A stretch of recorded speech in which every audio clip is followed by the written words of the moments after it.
ప్రేమలు మా ప్రభా దయలు మా తండ్రి కృపగలేస్తాయాన్ని కొందనాలు మరోసారి నీ సందులో చేరిని స్థుతించేందుకు భాగ్యం ఇచ్చినందుకే స్తోత్రాలు. మొదటగా వచ్చి స్థుతులు చెల్లించిన మందులను దీవించండి, ఆశీర్వించండి. ఆయన స్వస్థ ఆరోగ్యాలు దయచేయండి. రాగశ్రీని నవనీషిని దీవించండి, ఆశీర్వించండి. లీలావతం గారికి పరిపూర్ణ స్వస్థ ఆరోగ్యం దయచేయండి. ఆయన లక్ష్మి పట్ల మీ కార్యాన్ని జరిగించమని ప్రార్థన చేస్తూ ఉన్నాను. పాటల ద్వారా మీ నామాన్ని మహింపరచని బిడ్డలను దీవించండి, ఆశీర్వించండి. ఆయన వాక్య ధ్యానం చేస్తుండగా మీ ఆత్మ సహాయం నడిపింపు దయచేయండి. వాక్యం మీది బిడ్డలు మీ వారు మీరుగా మాట్లాడి బలపరచండి.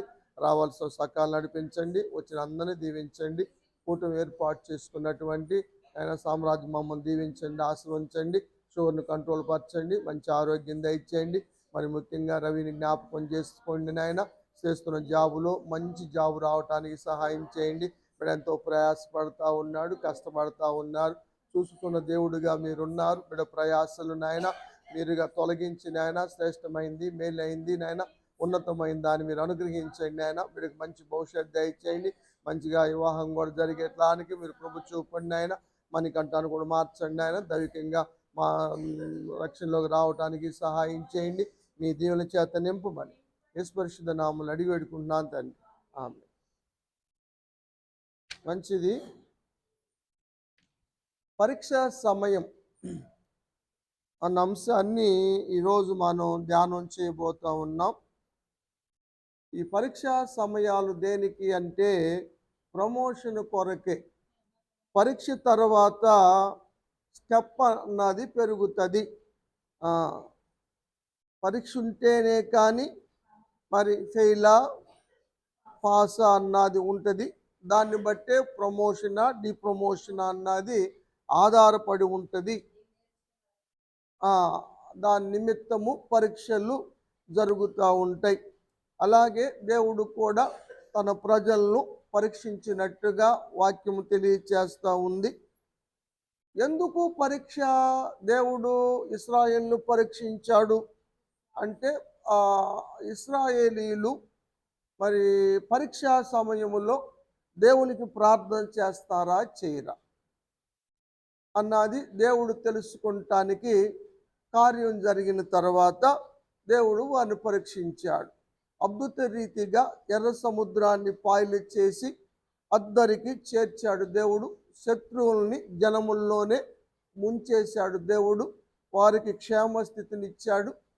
వారు ప్రయాణం చేస్తూ ఉన్నారు. 3 రోజులు ప్రయాణం చేశారు. దప్పిక అవుతూ ఉంది. నీళ్లు దొరకలేదు. నీళ్లు దొరకటం లేదు. నీళ్లు లేవు. ఆఖరికి నీళ్లు కనపడ్డాయి. అమ్మయ్య అని అనుకునే సమయంలో నీళ్లు చూస్తే చేదుగా ఉన్నాయి. అలాంటి సమయంలో నిర్గమాకాండము 15వ అధ్యాయము 22 చదువుదాం.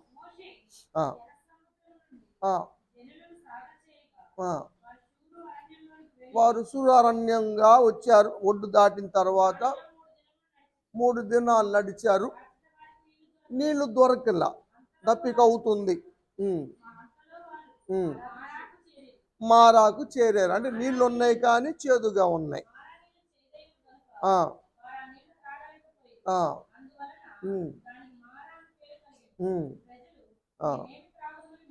ప్రజల్లో అప్పుడే వ్యతిరేకత. ఇప్పుడేమి చూశారు? మోషే ప్రార్థన చేశాడు, తన కర్రను చాపాడు.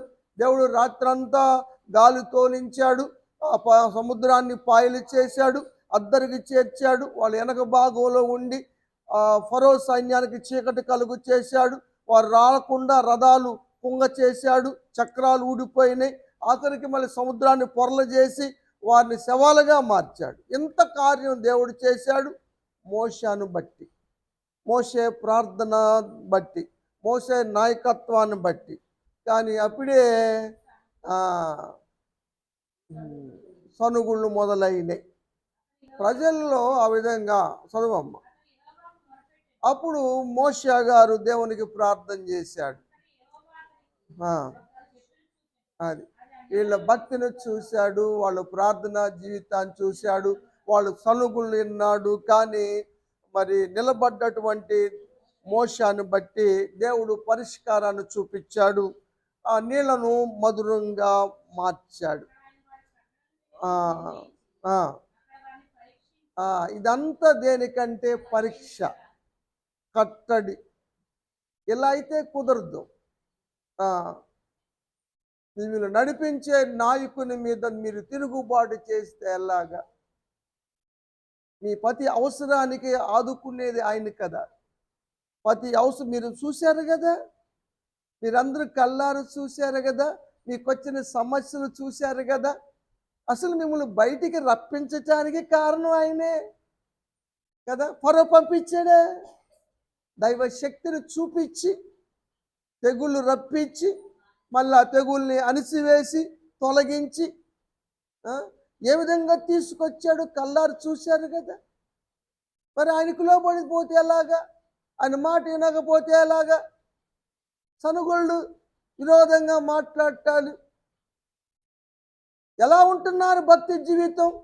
పొందినటువంటి అద్భుతాలను బట్టి, మేలు బట్టి ఎలా ఉంటున్నారు ఇశ్రాయేలు ప్రజలు? దేవుడు పరీక్షిస్తున్నాడు కదా. ఒక కార్యం జరిగిన తర్వాత దేవుడు పరీక్ష పెడతాడు. ఒక తరగతి కంప్లీట్ అయిపోయిన తర్వాత ఇంకో తరగతిలోకి వెళ్ళటానికి పరీక్ష పెట్టినట్టుగా ఒక కార్యం జరిగింది, చూశారు, ఇప్పుడు రెండో దానికి చేయాలి, అందుకని పరీక్ష. అక్కడ కట్టడి విధించాడు. మనం అనుకుంటాం సీనాయి పర్వతం మీదకి వెళ్ళిన తర్వాత కదా ధర్మశాస్త్రం అన్నది ఏర్పడింది అని మనం ఎక్కువ మంది భావిస్తూ ఉంటాం. కానీ దేవుడు ఇక్కడే మారా దగ్గరే దేవుడు కట్టడి విధించాడని వాక్యం చెబుతుంది. అది 20వ అధ్యాయం. ఏది? ధర్మశాస్త్రం 10 ఆజ్ఞలను ఏర్పాటు చేసింది దేవుడు. 19వ అధ్యాయంలో సీనా పర్వతం మీద దిగి వచ్చాడు. 20వ అధ్యాయంలో 10 కమాండ్మెంట్స్ రాయబడ్డాయి. కాబట్టి ఇక్కడ ఏమంటాడంటే దేవుడు ధర్మశాస్త్రం అనుసరించి నడుస్తారో నడవరో అని దేవుడు పరీక్షించాడు. 16వ అధ్యాయంలోనే 4వ వచనం.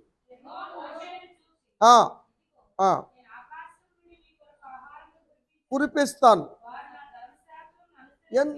వారు నా ధర్మశాస్త్రం అనుసరించి నడుస్తారో లేదో అని నేను పరీక్షించదలుచుకున్నా. దేవుడు చెప్పాడు, అక్కడే చెప్పేశాడు.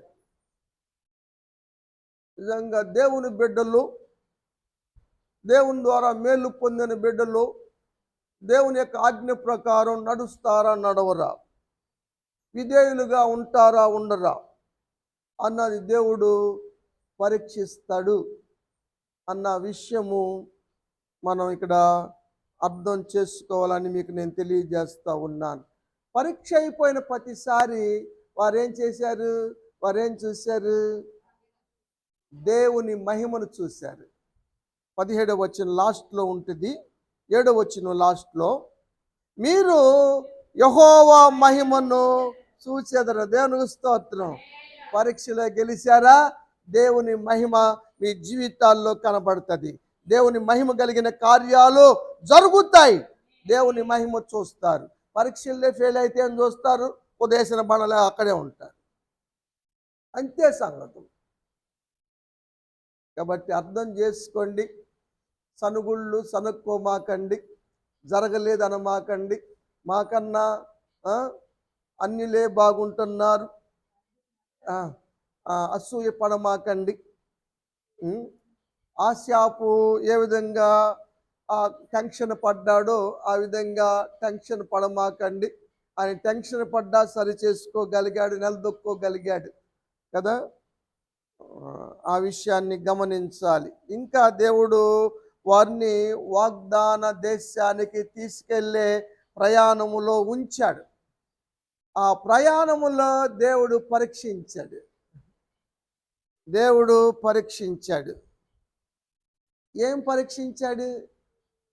ఏం పరీక్షించాడు చెప్పాలి.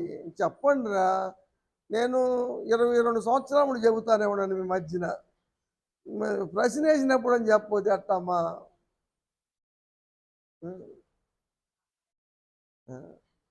వారి హృదయములో ఏముందో తెలుసుకోవాలని పరీక్షించాడు. దేవునికి స్తోత్రం. ద్వితీయోపదేశ కాండములో మోషే గారు రాశారు, చూద్దాం. 8వ అధ్యాయము 2వ వచనం. ఒకళ్ళు వారు ఆజ్ఞలు గైకొంటారో లేదో నీ హృదయములోదంతా తెలుసుకొనుటకు నిన్ను అనిసి అరణ్యంలో 40 సంవత్సరాలు జ్ఞాపకం చేసుకుంటాను అని చేశాడు. ఆ పరిస్థితుల్లో అది అంటే అర్థం ఏంటంటారు ఇక్కడ? మీకేం అర్థమైందిరా ఈ వాక్యంలో? చెప్పండి అమ్మా. ఏమ్మా గట్టిగా చెప్పరా? ఇచ్చాడు. చెప్పండి. చెప్పు చెప్పు చెప్పు చెప్పు. దేవుని మీద ఆధారపడతారా లేదా అన్నది నేర్పించాడు 40 సంవత్సరాల్లో.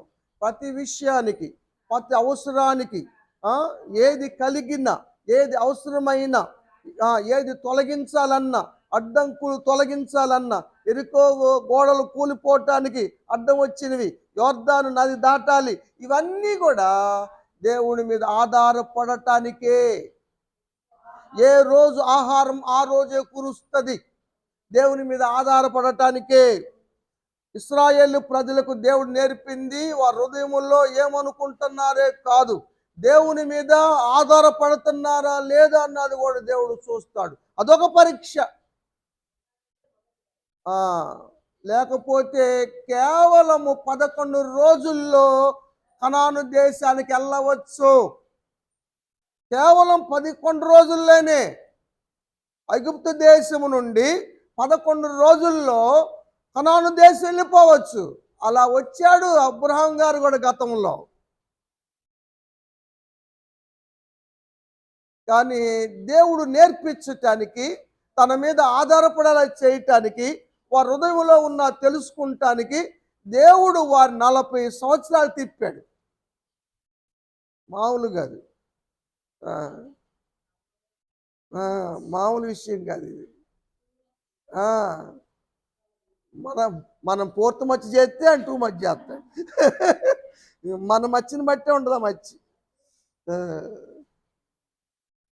కదా, మన సనుగుల్ని బట్టి కదా.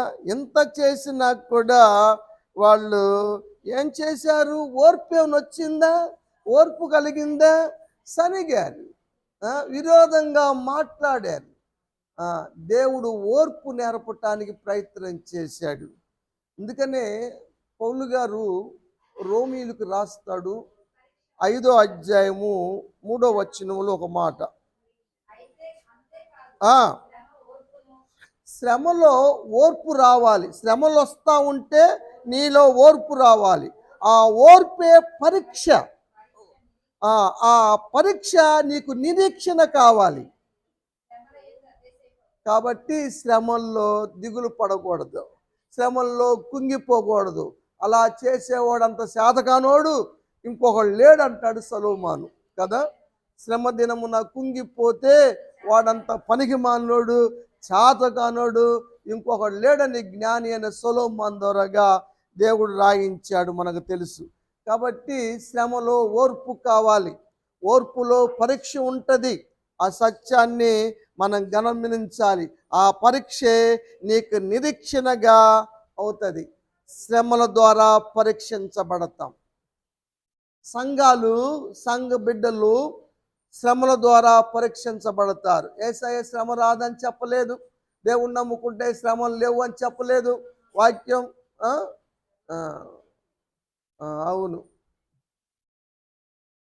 2 కొరింథీ 8వ అధ్యాయం 2వ వచనం. శ్రమల ద్వారా పరీక్షించబడ్డారు మాసిదోనియా సంఘస్థులు. నిజంగా శ్రమల ద్వారా, బహుశ్రమల ద్వారా వారు పరీక్షించబడ్డారు, కానీ వారు క్రీస్తులో నిలబడ్డారు. కాబట్టి ఎంత శ్రమ ఓర్చుకున్నారో అంత కృపను రిలీజ్ చేశాడు మాసిదోనియా సంఘానికి దేవునికి స్తోత్రం కదా. ఎక్కువగా కృప పొందిన సంఘం ఉందంటే అది మాసిదోనియా సంఘం. ఎందుకో తెలుసా? వారు పరీక్షించబడ్డారు. పరీక్షలో ఓర్పు కలిగి ఉన్నారు వాళ్ళు. ప్రియమైన దేవుని బిడ్డలారా, శ్రమల్లో ఓర్పు కలిగి ఉంటున్నారా? నిరీక్షణ కలిగి ఉంటున్నారా? విశ్వాసంతో ఉంటున్నారా? దేవుని మీద ఆధారపడుతున్నారా? దేవునికి ప్రార్థన చేస్తున్నారా అన్న సత్యాన్ని ఈరోజు దేవుడు అడుగుతా ఉన్నాడు మనల్ని. నన్నైనా నేనే స్పెషల్ ఏం కాదు ఏమ్మా. కాబట్టి గమనించవలసిందిగా మీ అందరికి నేను చెబుతా ఉన్నాను. ఉదాహరణకి ఇంకా 2-3 భక్తుల గురించి నేను చెప్తాను. శ్రమలు వచ్చినాయి, శ్రమ కలిగింది ఆగరుకు. శ్రమ తట్టుకోలేక, సారా పెడుతున్న శ్రమలు తట్టుకోలేని ఆగరు పారిపోయింది. దేవుడు అరణ్యములో ఆగరును దర్శించి, ఇట్లా యాడికి యాడికి వెళ్తున్నావు అన్నాడు. సరే, మీరు చూడండి 16వ అధ్యాయం ఆదికాండములో 6వ వచనం చదువుదాం.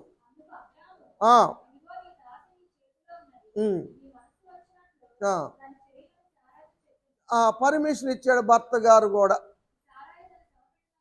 సారా ఏం చేసింది? ఇంకా ఇదే సందని ఇక మా ఆయన కూడా పర్మిషన్ ఇచ్చేసాడని ఆగని శ్రమలు పెట్టేసింది. ఆ శ్రమలు తట్టుకోలేనటువంటి ఆగరు పారిపోయింది. యెహోవా దూత, యేసు ప్రభువు వారు యెహోవా దూత అన్న కాడ మీరేం అర్థం చేసుకుంటారు? యేసు ప్రభువు వారు ఆగర్ను కలుసుకున్నారు. ఇప్పుడు మొన్న మధ్య కాలములో ఊట బయటపడింది. ఆ నీళ్లు శాస్త్రవేత్తలు పరిశోధన చేశారు. దాంట్లో ఉన్నటువంటి జలము ఎంత ఉన్నతమైందో, ఎంత శ్రేష్టమైందోనంట. మొన్న ఈ మధ్య ఈ ఊట బయటపడింది.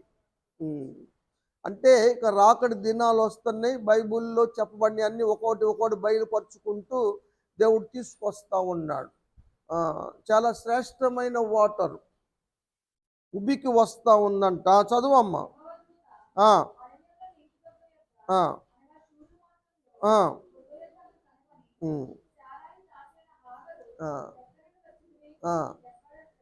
అని అడిగింది. కాబట్టి శ్రమలు వచ్చినాయని, కష్టాలు వచ్చినాయని సంసారాలు వదిలిపెడితే ఈనాడు మీ కుటుంబాలు అయ్యాయి అంటారా?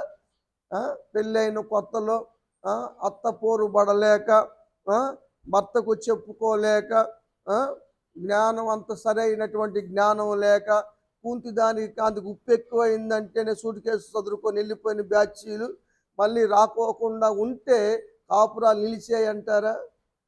ఉద్యోగంలోనైనా మా అధికారులు మమ్మల్ని తిడుతున్నారు, కష్టపెడుతున్నారు, నిద్ర లేకుండా చేస్తున్నారు, ఉద్యోగం వదిలిపెట్టి పారిపోదామంటే వాళ్ళని పిలిచి నీకు ఇస్తారా?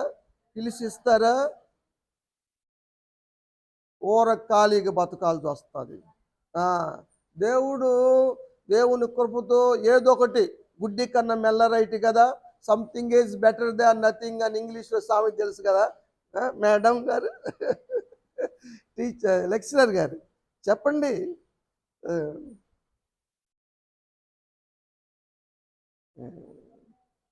ఏమ్మా? అట్లా నిలబడబట్టే ఇప్పుడు సంసారాలు అయిన వాళ్ళు ఉన్నారు. కుటుంబాలు ఇప్పుడు పిల్లల్ని పెంచుకొని చక్కగా ఒక మార్గానికి వచ్చారు. అప్పుడే వెళ్ళిపోతే ఏముండేది? ఒంటరి జీవితాలు అయ్యాయి. ఇక ఖాళీగా బతకాల్సి వచ్చేది. ఆ ఇంటికాడ ఆ తల్లిదండ్రులు హృదయ వేదన చెందేవాళ్ళు. ఇంటి పక్క వాళ్ళు ఏందో మరి ఏది కష్టం పెట్టి పోషించినట్టుగా, ఏంది నిమ్మ ఇచ్చింది ఎల్లదా, మీ అల్లుడు రాలేదా, ఎన్ని రోజులు ఉంటుంది ఇక్కడ, ఇదేదో భారం మోసినట్టు ఈ విధమైన క్వశ్చన్లు. ఆ హృదయ ఆ కుటుంబం అసలే కుటుంబం బాధల్లో ఉంటే ఇవన్నీ పొడుపు కథలు అయిపోతున్నాయి. ఇపులాలు చతురాలు అట్టున్న వాళ్ళకి. ఏమ్మా? అప్పుడు దూత చెప్పిన మాట ఏమిటంటే, యేసు ప్రభు వారు చెప్పిన మాట ఏమిటంటే, నువ్వు అర్జెంటుగా నీ యజమాని దగ్గరికి వెళ్ళి అణిగి ఉండు, ఆమె చేతి కింద అణిగి ఉండు. నేనున్నాను నీకు అండగా, నీ సంతానాన్ని వృద్ధి చేస్తాను, గొప్పవారిని చేస్తాను, రాజులు వస్తారు ఈ సంతానంలో నుంచి. నువ్వు అణిగి ఉంటేనే ఇది. పారిపోతే ఏముంటుంది? ఏముండదు. వెళ్ళిపోతే ఏముంది? ఏముండదు. అందుకని ఓర్పు అవసరం అమ్మ. దెబ్బతో తిరిగి వచ్చేసింది ఆగర్, వచ్చి శారా కింద అణిగి ఉంది. ఇప్పుడు ఇంకా మాటలు పెరుగుతాయి శారా నోటికి, ఎందుకంటే వెళ్ళిపోయింది కదా, ఇంకొంచెం అనుసు. కాబట్టి ఇంకా కొంచెం ఆర్డుగానే అయినా దేవుని మాటను బట్టి ఆగర్ అణిగి ఉంది. పిల్లోని కనుక్కోగలిగింది. ఇస్మాయేలు పుట్టాడు. తర్వాత ఇస్సాకు పుట్టి ఎన్నాళ్ళు ఉందనుకున్నారు అక్కడ? ఇస్సాకు పుట్టి వాడికి అన్నప్రసనం చేసేటప్పుడు పాలు మానిపించిన తర్వాత విందు చేస్తున్నప్పుడు ఈ ఇస్మాయేలు ఆగరు కొడుకు ఎగతాళి చేశాడు, పరిహసించాడు ఇస్మాయిల్ని. అది చూసిన శారా, వాడు నా కొడుకుని విమర్శిస్తాడు, ఎగతాళి చేస్తాడు, ఉండటానికి లేదు అని పట్టుబట్టి కూర్చున్నప్పుడు తప్పనిసరిగా అడవులు పాలు కావాల్సి వచ్చింది కదా. కాబట్టి బిడ్డలను కూడా అదుపులో ఉంచుకోవటం మంచిది. అదుపు మాట పొదుపు, ప్రాస సందుల సరే. కాబట్టి అక్కడ అది కూడా ఉందా? మాట్లాడిన యజమానురాలు మాట్లాడుతుంది. అర్హత లేని ఆమెను తీసుకొచ్చి అర్హత ఇచ్చి భర్త పక్కన పండుకోబెట్టి మన వారసుని నింపుకుందాం, కుటుంబాన్ని కట్టుకుందాం, మన కుటుంబాన్ని నిలబెట్టుకుందామని త్యాగంతో చేసింది శారా. అంత ఇది ఎక్కువైపోయింది. పనికి మాలిందానిలాగ నువ్వు ఆడదానివి కాదు అన్నట్టుగా పైకి కింద చూస్తూ ఉంటే ఎంత తట్టుకుంటుంది? నా చేతులారా నా భర్తకి నీకు అప్పగిచ్చాను నేను, నేను ఇప్పుడు కాందాన్నయ్యానా నేను అని శారా అంది. అప్పుడే ఈ తిప్పలు లేకపోతే అవనేది కాదు, ఇంత తిప్పలు వచ్చేవి కాదు. అదేం కాదు, ఎవరైనా ఓర్చుకోవాలా. ఉద్యోగం చేసే కాడ కూడా యజమానులు కోపపడ్డారని ఉద్యోగస్తులు ఏం చేయాలో వాక్యంలో రాయబడింది. ప్రతి దాన్ని కూడా బైబిల్ గ్రంథం మత గ్రంథము కాదు, ఇది జీవిత సత్యం. బైబిల్ గ్రంథంలో లేని విషయాలు లేవు, నువ్వు తెలుసుకోవాలే కానీ మనకి ఎంతగానో ఉపయోగపడుతుంది. నిజంగా బైబిల్ చదవకముందు నిజంగానే ఎంత కోపదారినో. నిజం, కోపపోతే సైకిల్ తీసుకుని విసిరేసేవాడు పాస్టర్ గారి మీదకి. సైకిల్ తగిలితే అంతే పడుకునేది సాయంత్రం దాకా. నేను ఇలా సినిమా చూసి వచ్చాడు పోయి. నిజం ఉన్నగా అడుగు, అందుకు ఇక్కడ కూర్చొని చెబుతున్నా, అబద్ధం చెప్పేది కాదుగా. నిజం, ఎంత రౌడీగా తిరిగేవాడు. నాకు చైన్ బ్యాచ్ ఉండేది నాకు వెనక. మేము తిరిగేదంతా మాయాబజార్లో. పేరు ఎంత గొప్పగా ఉందో చూడండి. గుంటూరు మాయాబజార్ అంటే 2 నిమిషాల్లో బైక్ని మార్చేస్తారు, కారును మార్చేస్తారు, తీసుకొచ్చి అమ్మేయటమే. అలాంటి రౌడీ పట్టణం. దాంట్లో 5 సంవత్సరాలు ఉన్నా నేను. అంటే ఏసీ కాలేజీ గుంటూరు చదువుకున్నాను నేను. ఇంటర్మీడియట్ BA అక్కడే చదివా, అందుకని అక్కడ ఉండాల్సి వచ్చింది. సరే, ఎంత కోపమో నాకు, చాలా కోపం. మరి బైబిల్లే నన్ను మార్చింది, బైబిల్ మార్చింది కదా. ప్రపంచంలో ఎన్నో గ్రంథాలు ఉన్నాయి, కానీ ఏ గ్రంథము కూడా ఎవరిని మార్చలేదు. బైబిల్ తాగుబోతులు మార్చింది, వ్యభిచారులు మార్చింది, కోపిస్టోళ్ళు మార్చింది, తిరుగుబోతులు తాగుబోతులు మార్చింది. ఎలాంటి వాళ్ళైనా మార్చగలిగిన గ్రంథం బైబిల్ గ్రంథం. దానికి నేనే నిదర్శనం కదా. నిజం, నేను స్తోత్రం. కాబట్టి వాక్యం చెబుతా ఉంది. ప్రసంగి గ్రంథంలో 10వ అధ్యాయం 4వ వచనం చదువుదాం.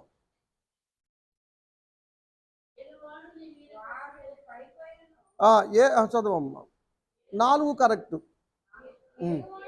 ఏలువాడంటే ఎవరు? యజమాని. నీ మీద కోపపడిన నీ ఉద్యోగము నుండి మానేత్తేట ఎవరికి నష్టం? ఎవరికి ఎగిరిద్దమ్మా? మానేసి ఆడికేంది ఇంకోటి పెట్టుకుంటాడు. నువ్వు కాబట్టి ఇంకోడు. ఇప్పుడు ఎంత టైట్గా ఉంది. ఐటీ దాంట్లో ఎంత భయంకరంగా ఉందో.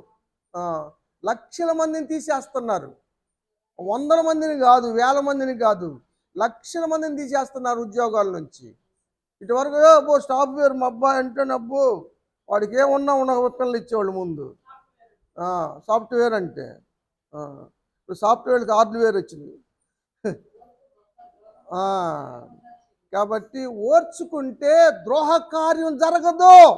ఓర్పు లేకపోతే ద్రోహ కార్యం జరుగుతుంది. నష్టపోతాం అని వాక్యములో రాయబడింది కదా. చేతిలో ఉన్న ఒక ఆయనకంట ఒక పావురం దొరికింది. పావురం పట్టుకున్నాడు. ఈలో పొదలో ఇంకొక పావురం కనపడింది. ఇప్పుడు దాన్ని పట్టుకోవాలా. ఈ చేతిలో ఉన్న పావురాన్ని ఏం చేయాలా?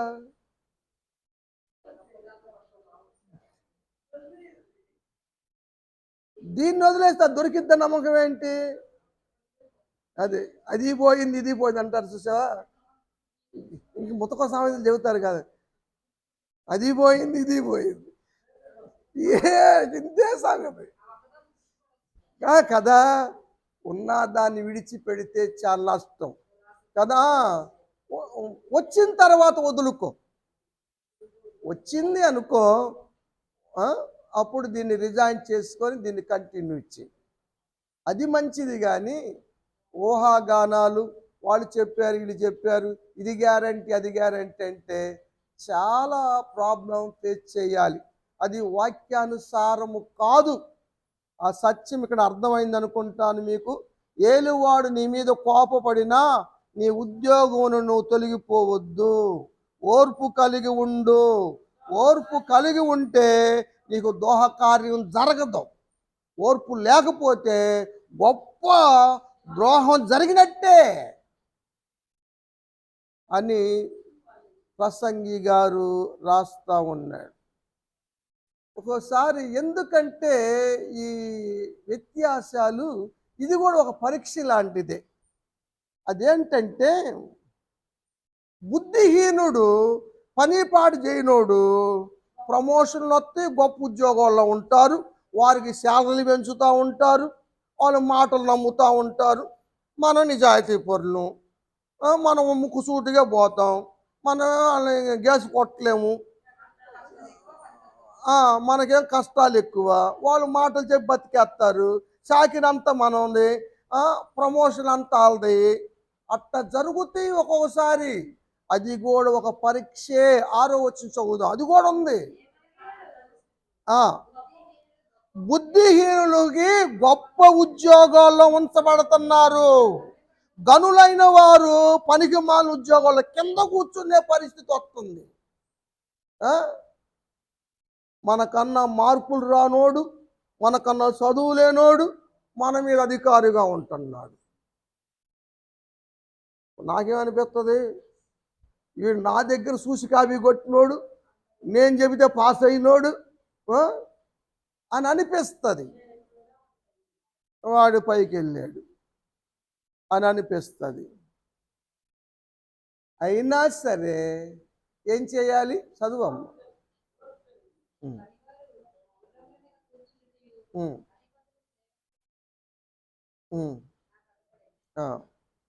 సరే, ఆ విధంగా ఒక్కో సందర్భంలో కనబడతాయి.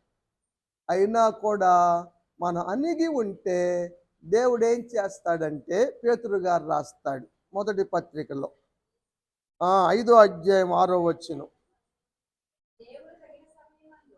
దేవుడు ఎవరిని దేవుని బలిష్టమైన చేతి కింద అణిగి ఉన్న వారిని దేవుడు తగిన సమయంలో హెచ్చిస్తాడు. దేవుని స్తోత్రం కలుగును గాక. రవిని తగిన సమయంలో తప్పక హెచ్చించును గాక. హెచ్చిస్తాడు. దేవునికి స్తోత్రం. కాదు ఓర్చుకోవాలి, కాంతి అణిగి ఉండాలి అన్న విషయాన్ని నేను అబ్బాయి ఇప్పుడు హైదరాబాద్లో జాబుల్లో ఉన్నప్పటికీ మరి నేను చెబుతా ఉన్నాను. ఎందుకంటే మరి యూట్యూబ్లో చూస్తాడు కదా, నేను పంపుతాను తర్వాత, అయిపోయిన తర్వాత చూస్తాడు. దానికోసం అబ్బాయికి కూడా అర్థమయ్యేటట్టుగా చెబుతా. అర్థం అవుతుందరా? వెరీ గుడ్, మంచిది. ఒక విధంగా చెప్పాలంటే దేవుని చిత్తము లేకుండా ఎవడికే అధికారం రాదు. నెబుకద్నెజరు రాజును చేసింది ఎవరు? బెల్షస్సరు గాడికి ఉద్యోగం ఇచ్చింది ఎవరు? రాజును చేసింది ఎవరు? ఏ అధికారమైనా, ఏ ఉద్యోగమైనా, ఏ రాజరికమైనా దేవుని చిత్తం లేకుండా రాదు. దేవుని చిత్తమై ఉండి దేవుడిస్తే ఆక్షేపించటానికి మనం ఎవరిమి? కాబట్టి దేవుని చిత్తానికి లోబడి నడుచుకోవాలి. రోమా పత్రికలోనే ఈ మాట మనం చూస్తాం. 13వ అధ్యాయం 1వ వచనం. ప్రతివాడు కూడా ఏం చేయాలి? పై అధికారికి, నీ మీద పైనున్న అధికారికి తప్పనిసరిగా విధేయుడిగా ఉండాలి. చదువమ్మ. ఎందుకంటే ఆ అధికారము దేవుడి వల్ల వచ్చింది. నువ్వు వాడిని ఎదిరించావంటే, వాడిని నిందించావంటే, వాడిని దూషించావంటే దేవుని నియమాన్ని నువ్వు వ్యతిరేకించిన వాడు అవుతావు, దేవునికి పగస్తుడు అవుతావు. ఈ సత్యం చాలా అర్థం కావట్లేదు చాలా మందికి. శిక్ష నీ మీదకు వస్తుంది. ఆషామాషాహారంగా దేవునితో కదా. అధికారుల్ని ఏలెత్తి చూపించే ప్రయత్నం ఎవరు చేయకూడదు. దేవుని యొక్క వాక్యం చెబుతా ఉంది. ఒక విధంగా చెప్పాలి, వారు నిజంగా చెడ్డోళ్ళే అయినా సరే, వారు మంచోళ్ళు కాదు, వాళ్ళు లంచుగొండులు, నీతి నియమాలు లేనోళ్ళు అయినా సరే, ఒకవేళ వాళ్ళు మెప్పుకోవాలంటావా? నువ్వు మేలు చేయి, ఓర్చుకో, వాళ్ళు చెప్పినట్టు చెయ్యి. వాళ్ళకి ఒకరోజు బుద్ధి పుట్టుకొస్తుంది. దేవుడు వాళ్ళకి బుద్ధి కలిగిస్తాడు. అప్పుడు నీకు మంచి జరిగింది. అలా కాకుండా దూషించి తొలగిపోయావనుకో, నష్టపోతాం. నమ్మకంగా ఉంటే, నమ్మకంగా చేసుకుంటే, బలా నమ్మకమైన మంచి దాసుడా, ఒక పట్టణం కాదు 10 పట్టణాల మీద నువ్వు అధికారిగా ఉండు అని ఉంచుతాడంట. యేసు ప్రభు చెప్పే మాట 19వ అధ్యాయం లూకాసు వార్త 17వ వచనం.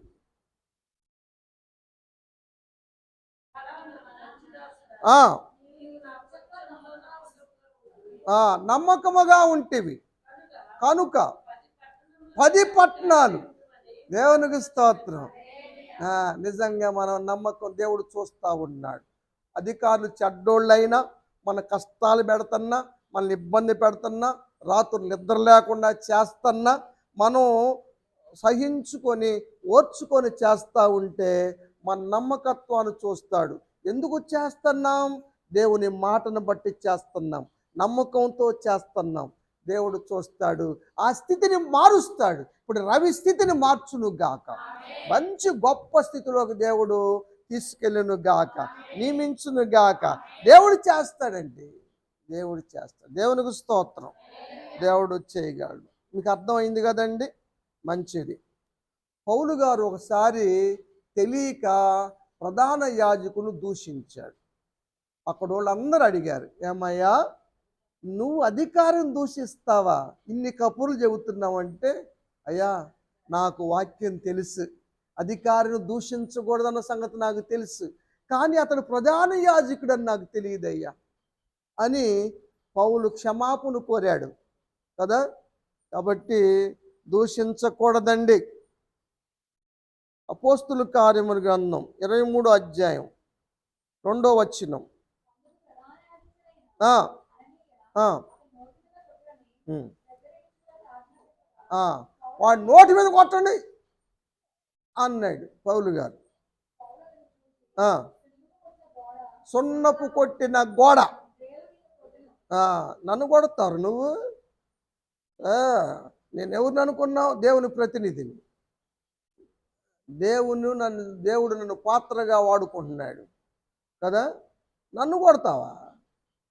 నన్ను కొట్టమంటావా? నీ బతుకే సరిలేదు. నీదంతా కులిపోయిన బ్యాచ్ సున్నం కదా. లోపలేముంది? సున్నపు గోడకి మట్టి రాళ్ళే, పైకి మాత్రం తెల్లగా కనబడుతుంది. గచ్చుబూత పూసినట్టుంది. వేషధారరా నువ్వు అని ప్రధాన యాజకుడు అన్నట్టు అన్నమాట. చదువమ్మ.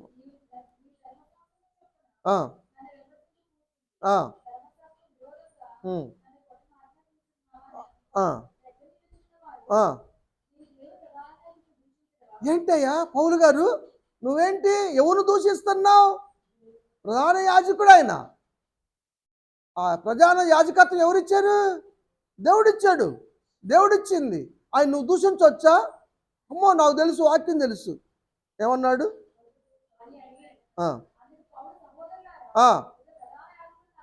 తెలియదు. నీ ప్రజల అధికారిని నిందించకూడదు. వాక్యం చెబుతుంది తెలుసా? మీకు నేర్పేవాళ్ళు, మీకు క్రమశిక్షణ పెట్టేవాళ్ళు, మీకు నాయకులుగా ఉన్న వారిని నిందించకూడదు, దూషించకూడదు. అలా చేస్తే దేవునికి విరోధులు అవుతారు, పగస్తులు అవుతారు. శిక్ష మీ మీదకు వస్తుంది. నాకేం కాదు. అక్కడ రాయబడిన మాట అదే ఉందమ్మా. 63 అధ్యాయం యెషయా గ్రంథంలో ఒక మాట చదువుదామండి. 10వ వచనం.